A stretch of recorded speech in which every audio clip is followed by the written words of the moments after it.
Migrazioan zariko gara gaur berbagai saioan asteburuan Zeutan egindako duintasunaren aldeko martxa abiapuntu hartuta.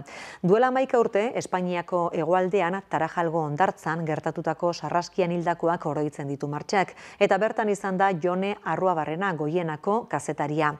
Bere izango da gaur gure bidelaguna.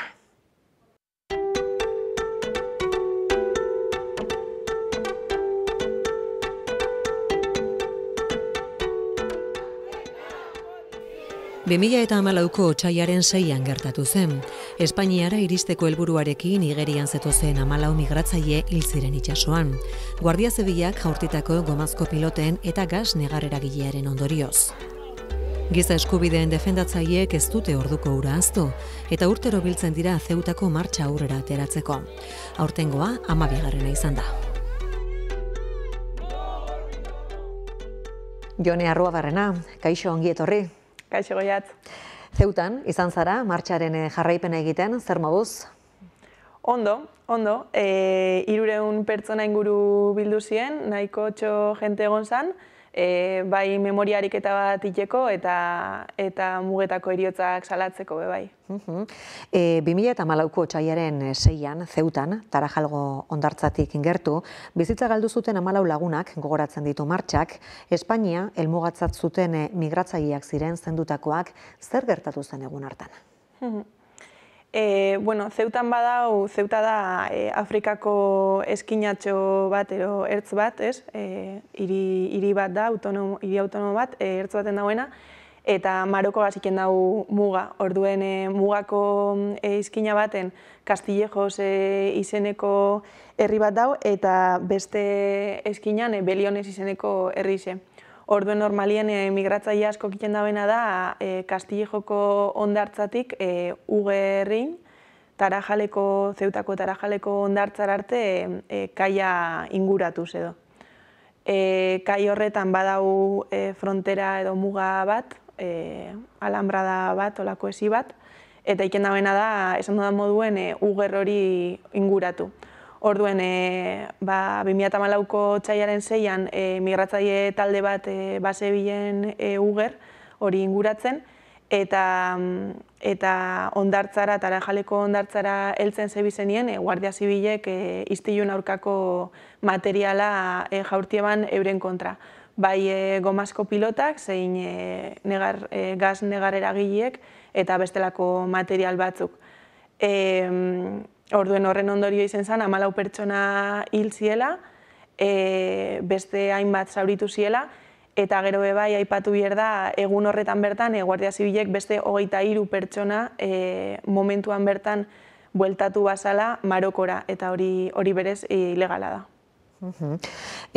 Otsailaren 6 batean izan zen hori, aipatu dugun moduan, migrazio politikek eragindako heriotzak oroitzeko egun simboliko bihurtu da ez da orduz geroztik? Bai, orduz geroztik esan duzu moduen urtero ikena martxa hau, bai heriotza horrek gogoratu eta memoriarik eta bat iteko hori ahaztu ez daiken, eta beste alde batetik ondinon iaia egunero mugetan hiltzen dien pertsonak heriotza horrek salatzeko. Gertaera konkretu horrekin lotuta Jone, biktimak, familiak erreparatu dira, inor zigortu duten gertaera haiengatik zertan geratu zen auzia? Hori pasau zanien, Espainiako barne ministroe Jorge Fernández Díaz zan, eta berak esan eban prentsaurreko baten handi gutxira, ezala egon tirorik migratzaile horren aurka, eta migratzaile horrek itota hil ziela, eta Guardia Zibilek lan hon bat eibala, ez bala indarkeriarik erabili. Gerora frogatu zan, 155 gomazko bala jaurti bazala Guardia Zibilek migratzaile horren kontra, eta beraz bai erabili bala istiluen aurkako materiala horren kontra. 2000 auzibide bat zabaldu zen koordinadora de barrios izeneko erakunde batek zabalduan auzibide hori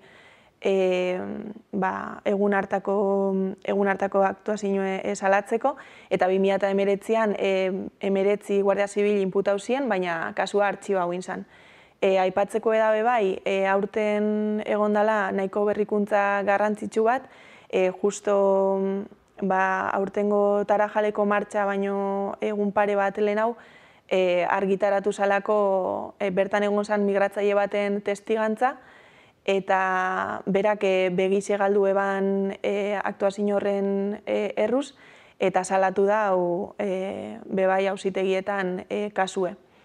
Orduen, hori hasi da auzitegietan ibilbide bat, eta ikusi behar da zelan bukatuko dauen. Gero bebai, aipatzeko da, astudiat esatie, auzibide horretan basauzela testiguek, bestiek beste, hildako migratzaileen familiartekuek, baina bisarik ez zeukienez, ez otziela itxi auzi horretan parte hartzen. Ez beste bide batzuetatik bai, adibidez izen alda moduen bideo dei bat, edo ez otzien itxi parte hartzen. Gaur arte beraz ez da ezer lortu, baina ikusi egin beharko da ez da, azken testigantza horren arabera, horrek bide eman da, zertan geratzen den kontua. 12. egin da martxa hau aurten zapatuan, zer nolako aldarrikapenak entzuten ziren martxa horretan edo irakurtzen ziren pankartetan? Pankarta asko egon ziren, koloretsuek, ze justu aurreko egunien izan hitzordu bat Zeutako zetian, migratzaileek dauzen behin-behineko zentruen dauzen mutilekin eurekin batera iteko pankarta horrek. Orduen izana zen eurekin adostu lelo batzuk, eta batzuk frantsesa, arabiera edo beste hizkuntza batzuk erabiltzen da bezenez, gero itzulien ziren eta pankartak egin ziren danen artien. Eta pankarta horretan gehien bat aldarrikatzen zana zen migratzeko bide seguru eta legal batzuk, eta mezu antiarrazistak, bebai. Eta giroa, zer nolako giroa sumatzen zen bertan? Haserrea, mina, etxipena? Apur bat esan dozu zen horrek danak. Normalien nahiko tristuraz bizitzen dabe martxa hori, baina baita amorruz bebai, nik esango neban amorrue bebai asko igertzen zala, baina amorru hori bideratu zala gehien bat aldarrikapenetara eta gertatutako hori salatzera. Eta ez dakit izan zenuen testigantzarik jasotzeko aukerarik, migratzaileekin hitz egiteko aukerarik? Bai, badauze migratzaile asko, behin muga pasaute euren egoera regularizada biela Estatu Espainolien, eta gero urtero bueltatzen dienak Zeutara martxa honetan parte hartzera. Eta eurek oso urgentziaz bizi dabie mugetan zeozerrein bierra, eta dauen arazo hori konpondu bierra, euren ustez oso arazo larri zedalako. Eta zer kontatzen zuten adibidez ekarri halko zenituzke euretakoren baten hitzak esandako zerbait?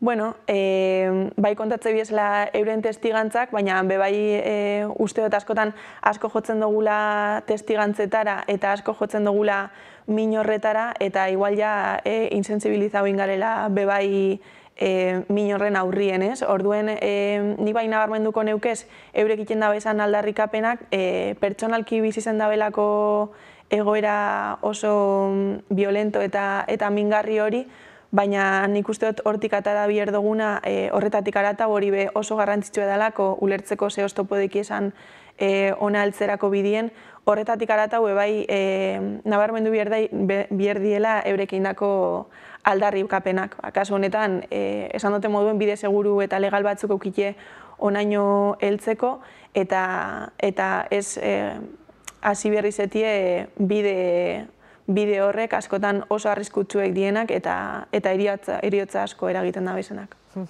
Hainbat eta hainbat erakundek parte hartu dute martxan bertan eta asko bira era berean atxikimendua adierazitakoak, ez da? Horien artetik adibidez? Pentsetan dut azkenien 204 erakundek hartu da bela, atxikitu diela martxara, eta horren artien dauz hainbat elkarte, sindikatu, badauz adibidez Estatu Espainolien zier hainbat sindikatu manteruenak eta hartu dabe parte, eta gero hemen Euskal Herri mailan bebai, desente gondie bai sos arrazismoko erakundiek, lurraldekakuek danak pentsan dut hartu dela parte, hemen hotz oinatik bebai, erei elkarti bebai atxikitu da, oinatikue, eta egon die desente.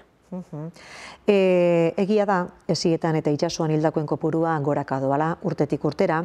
Migratzaien eskubideen defentsan dabilen Caminando Fronteras taldearen etxosten baten arabera, 2024an bakarrik 10.457 pertsona hil ziren Espainiara heltzeko aleginean.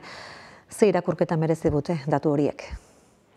Bueno, nabarmentzeko da, ni zeutan egona zen aldetik eta hango erakundiekin berbetan, eurek esate hostiela, zuk emondozun datu horretatik, 115 hildako egon ziela zeutako mugan, eta 2025 urtie hasidanetik, gogoratu egun otsaien gauzela bakarrik, 25 hildako egon diela dagoeneko. Hor bebai, gainera, kontutan hartu behar da, datu horrek diela kontabilizau aldi izen dien eriotzak, baina badauzela beste asko ez dienak, ez dauenak konstantziarik eta beraz ez dienak kontabilizetan.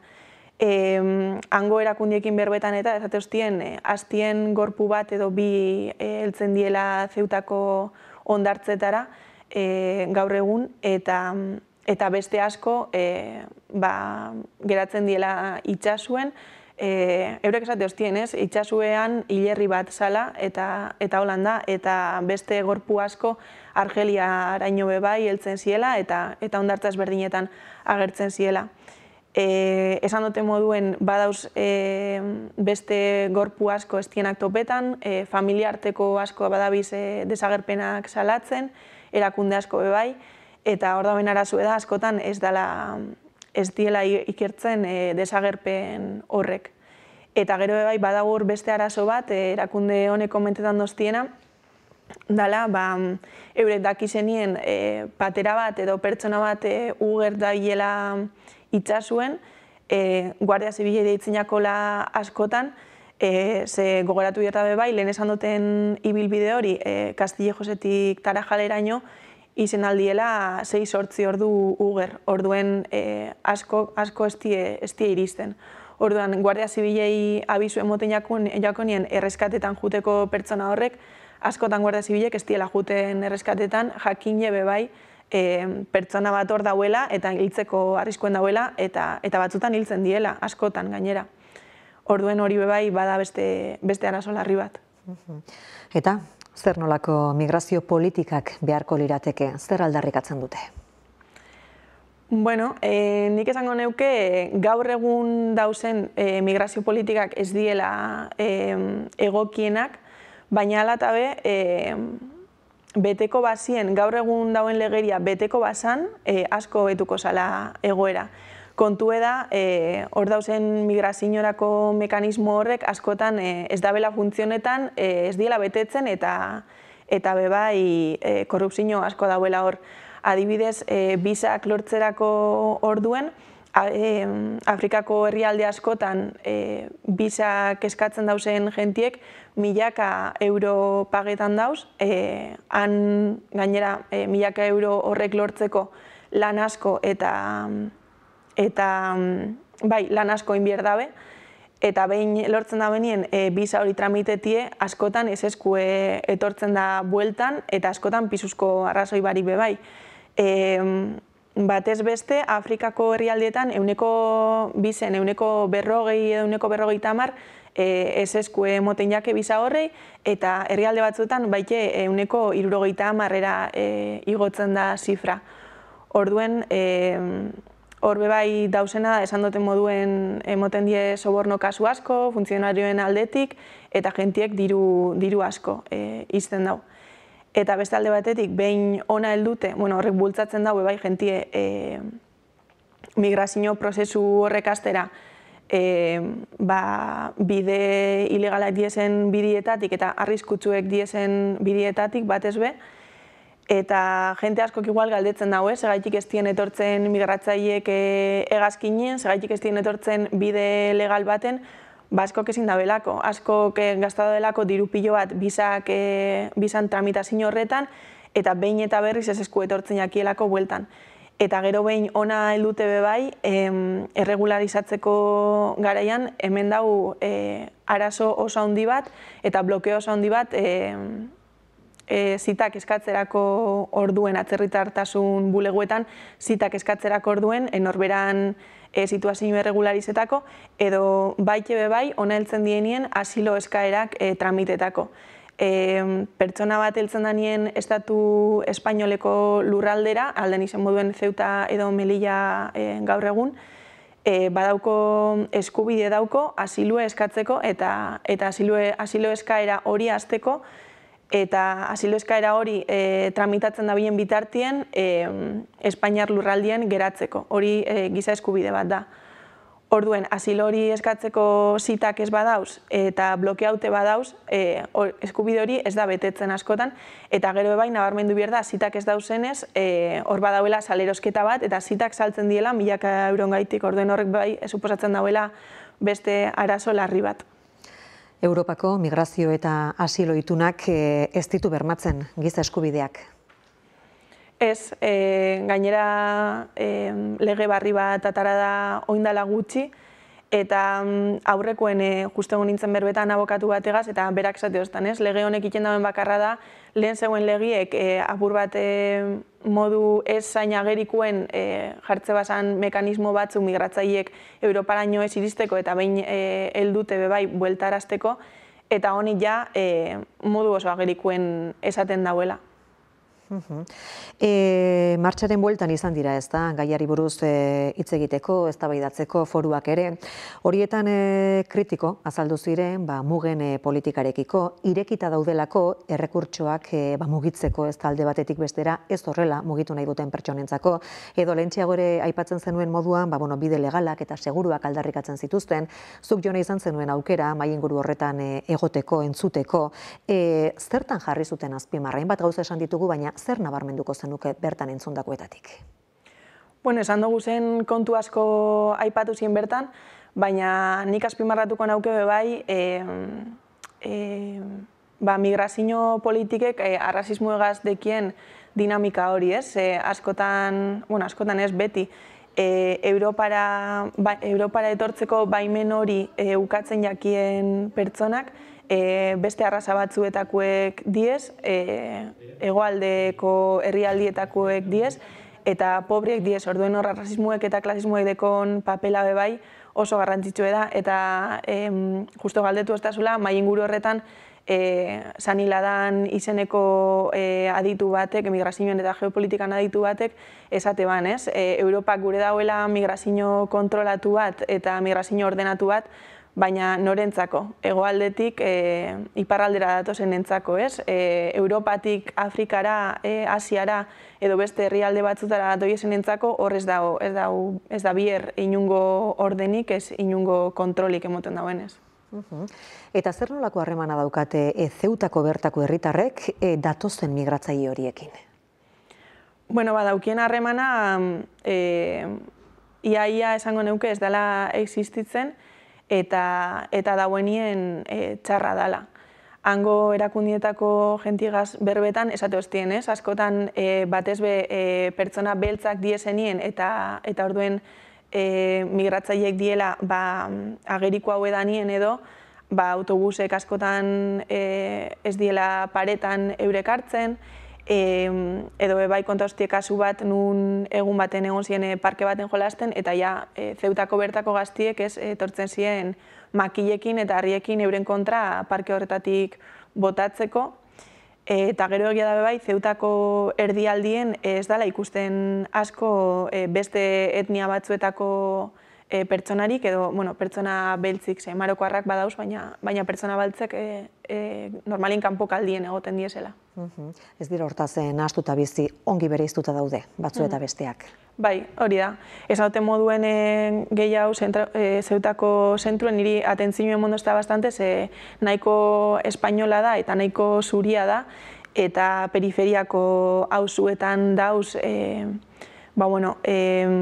maila ekonomiko baxuauko jentie eta marokierrak askotan bebai. Dudabarik izaera berezidun lekua da, zer nolako leku ez lekua topatu duzu bertan? Bueno, espero neban, egia esan mugetan dauzen beste herri batzuekiko antzekotasun gehiago, baina harritu nahuena da, justu hori, erdialdien oso espainiarra zala, turistikoa inkluso, eta bebai atentzio ditu ezta, ikustie hango kriston hondartzak eta dauz, eta turistak etortzen die bertara, eta ze bi errealidade desberdin dauzen, eta jentiek bebai ze zailtasun dekon, edo, bueno, ez dakit oso ondo zelan deitu, baina errealidade jakin batzuk ikusteko, ez? Batzuk dauz hondartzan eguzki hartzen, eta bitartien pertsona migratzaile asko hondartzan agertzen die hile, orduen hori kontraste hori oso gogorra iruditate. Iruditzen zaizu, areagotzen ari direla gorroto diskurtsoak? Bai, uste baietz, eta uste dut nahiko ageriko edala, ikusi besterik ez daukagu, adibidez Donostin pasetan dabilena azken hilabeteotan edo azken urtiotan, ez? Egon diela pertsona migratzaileen aurkako hainbat eraso, sortu diela bebai WhatsApp talde batzuk, Donostiko herritar batzuk sortutakoek ustez migratzaileen aurkako erasuek antolatzeko, eta mezu arrazistak zabaltzeko. Eta erakundeetatik eragin beharko litzateke pixka bate horiei aurre egiteko? Nik uste dut, sentsibilizazioa oso garrantzitsu edala, baina ez dela nahiko, ez? Eta hor klabi edala atzerritartasun lege egoki bat jartzie, eta sentsibilizazio garrantzitsu edala, baina ez dauela balio espadautza moten pertsona horrei oinarrizko baldintza duin batzuk, eta azkenien gizartie bez ez dauela arrazismo hori ez dala kenduko gizartetik, instituzioetatik egiturazko arrazismo bat dauen bitartien. Tira, horiek, Jone, Zeutatik ekarri dituzunak, migrazioaren gaiak mugitzen zaitu? Bai, egon izenaz beste mugako beste leku batzutan, Melillan, Kalen, bestiek beste, eta bai interesainatan gai bat da. Eta batez ere halako batean, lehendabiziko aldiz egon zinenean ikusitakoak ez da, ukitu zintuen? Bai, lehengoko aldiz junintzen kazetari moduen bebai Melillara, 2022an ekainien egon zanien salto nahiko handi bat Melillako esikue, eta pertsona asko hil ziela, bebai Guardia Zibilen erasoen eraginez. Orduen, bai, nahiko gertara gogorra izen zen, eta bebai ondinen guztiz argitu barik dauena. Tira, gurean ere, Goien aldizkarian bada atal bat ez da, handikona deiturikoa, atzerritik datozenei hitz ematen diena, eta zuk zeuke kudeatzen duzuna, garrantzitsua da, halako testigantzai ere leku egitea eta ikusgarritasuna ematea? Bai, askotan bebai, azten jakulako pertsona horrek beste jatorri batzuetatik datozela, baina debango jendarrak diela bebai, eta badekiela historio bat bebai atzien, ez? Justu aurrekoen lagun batek esate ostan garrantzitsu edala bebai pertsona horren historioak ezagutzie, kontziente izeteko zenbat oztopo dauki esan onaino heldu alizeteko. Eta uste bebai gizarte kulturaniztasuna dauen gizarte bat eraikitzera bidien garrantzitsu edala gure inguruko beste jatorri batzuetako pertsonak ezagutzie. Eta nola jasotzen dute Goienaren deia? Oso pozik egia esan, ez dut auki ia ez eskorik, eta nik uste dut pozik egoten diela bebai bosgorailu bat jartzi gaitik eurei, askotan ez dutzagulako ahotsik emoten beste jatorri batzuetatik etorrien herritarrei eta beharrezko edalako bebai. Tira, esan dugun moduan, Goien aldizkarian argitaratzen dira elkarrizketa horiek, baita goiena.eus atarian ere, lauzpabost lagunekin egon zara dagoeneko Jone, ez dakite, nahiko zenuke euretako baten esanetakoren bat ona ekarri duen gordintasunagatik, hausnarketa eragin dizulako?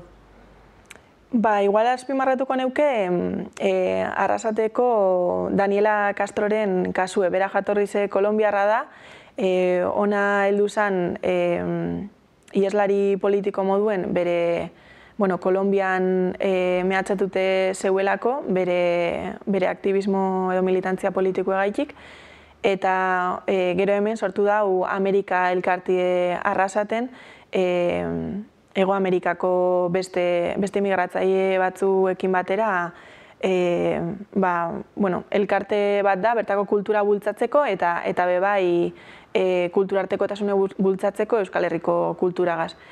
Eta berak esate hostan, lehen aipatu dutenan bidetik integraziorik ez dela egongo, beste herrialde batzuetatik datozen pertsonen integraziorik ez dela egongo, baldintza duin batzuk ez dekiesan bitartien eta baldintza duin horrek bermatzen ez dien bitartien, hori bai oso garrantzitsua da, integrazio bat emoteko, beste hizkuntza batzuk ikasteko, beste kultura batzuk ikasteko, lehenengo garrantzitsuena da loiteko leku bat eta janaria eta behar oinarrizko behar batzuk eukitxe beteta.